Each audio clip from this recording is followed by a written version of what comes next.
Chicken biryani എല്ലാവർക്കും കൊടുക്കട്ടെ.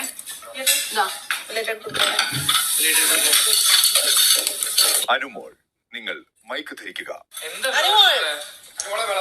എല്ലാം മറ്റേ ശ്രീരാഗ സാമ്പ അരിയില ഉണ്ടാക്കാം, നമ്മുടെ ജീരകരി പോലെ. പിന്നെ ഇവര് അരിയുടെ ഒരു ഗുണം എന്ന് പറയാം, ഇവര് നമ്മുടെ പോലെ മലബാർ ബിരിയാണികൾ പോലെ മറ്റേ നെയ്യ് മുകളിൽ നിൽക്കില്ല, മസാലയാണ്. ഓ ഓ ഓ സാൽന, ഈ എന്താണ് അതിന്റെ പേര്, ഈ സൈഡില്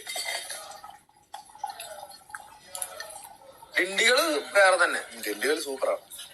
നോൺ വെജ് ഉണ്ട്, ഞാൻ എടുക്കണമെന്ന് വെച്ച് കിട്ടത്. അങ്ങനെ ആരോ ഫ്രണ്ടാ വേറെ ഒരിടത്തൊന്നും കഴിച്ചിട്ടില്ല. രമണായിരിക്കും അല്ലേ? രമണില്ല.